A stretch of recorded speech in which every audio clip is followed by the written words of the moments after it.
ကဲဒီနေ့ရောညီအမနေရောက်တက်ချီလေးဖက်ခနဲ့လေးရောက်ဖြစ်တာနဲ့ကိတ်မုံကုန်းကောင်းလေးစားချင်နေဆိုလို့ Magic Cake Land ဆိုင်မှာတော့စားချစ်တာလေးအရန်ကြိုက်လို့ review လာပေးမှာဖြစ်ပါတယ်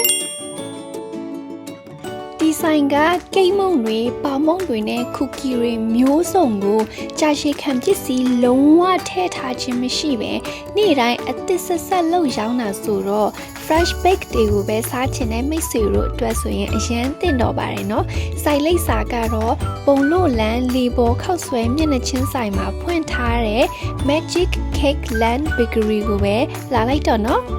cake အမျိုးအစားတွေအများကြီးထဲမှာကိုမှနောက်အရန်ကြိုက်ပြီးတော့ recommend ပေးတဲ့ cake ကကြတော့ lava cheese cake ပဲဖြစ်ပါတယ်ဒီ cake က cheese cake ဆိုပေမဲ့လေလုံးဝချူချူအီမဟုတ်ဘူးနော်သူကစားလိုက်တာနဲ့ cheese စိမ့်လေးနဲ့နှုတ်အရန်မွေးပြီးတော့လေ cake အသားကလည်းအီဆက်နေရောပဲအချိုလဲတိတ်အများကြီးမထည့်ထားဘူးဆိုတော့အသင့်လေးပဲအရန်စားလို့ကောင်းတယ်ပေါ့နော်ပြီးတော့နောက်တစ်မျိုးကကြတော့ဆိုင်ရဲ့ signature လို့ပြောလို့ရတဲ့cheesecake ကိုအရှိုးမပေးတဲ့ပေါင်မုံပေါ့နော်သူကကြတော့ကြိုက်လာတိုင်းနဲ့ပေါင်မုံသားကအီးဆက်နေပြီးတော့လေ cheese လည်းအရန်မွေးတယ်ပြီးတော့ side ကကြတော့လည်းအကြီးပဲဆိုတော့လေ3-4ယောက်တောင်မှစားလို့ရတယ်ပေါ့နော်ကိတ်မုံတွေပဲမဟုတ်ဘူးဒီဆိုင်မှာ donut ရော cookie ရောတခြား cake တွေရောပြီးတော့အာလူးပေါင်မုံတွေရောတခြားပေါင်မုံအရသာမျိုးစုံရှိသေးတယ်ပေါ့နော်နောက်တော့စားတဲ့ရက်ကကြတော့ဆိုင်ရှင်အမတနည်းလုံးတနည်းရောင်ဆိုတော့လေအဲကြောင့်မလို့အကုန်လုံးမပြီးသေးဘူးပေါ့နော်ဝင်းနေခိတ်တွေလည်းမှာလို့ရတယ်ရှင်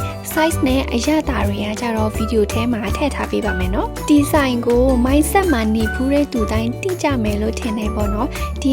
2018တုန်းက Magic Cake ဆိုင်ကို mindset မှာ3နှစ်ကြာဖွင့်လှစ်ခဲ့တဲ့နာမည်ကြီးမုံဆိုင်လို့ပြောရမယ်ပေါ့နော်ဒါမဲ့မိဘရဲ့ကျမ်းမာရေးချိန်နေကြောင်းနားလိုက်ရတယ်ပေါ့နော်ဒါမဲ့ဆိုင်ရှင်မကပေါင်မုံလောက်တာအရန်ဝဒနာပါလို့တာချီလိတ်မှာနာမည်အဟောင်းနဲ့ပဲ Magic Cake Land and Bakery ဆိုပြီးတော့ပြန်လည်ဖွင့်လှစ်ခဲ့တယ်ပေါ့နော်အဲ့တော့ကြာရှည်ခံပစ္စည်းတွေလုံးဝထည့်ထားခြင်းမရှိပဲတန့်ရှင်လက်ဆက်ပြီးတော့တနေ့လောက်တနေ့ရောင်းတဲ့ပေါင်မုံကုန်းကောင်းလေးတွေနဲ့အေးတွေတောက်ချင်တယ်ဆိုလို့ရှိရင်ဒီ Magic Cake Land and Bakery ဆိုင်ကိုလာရောက်အားပေးကြဖို့ဖိတ်ခေါ်ချင်ပါတယ်ရှင်အားလုံးကျေးဇူးတင်ပါတယ် bye bye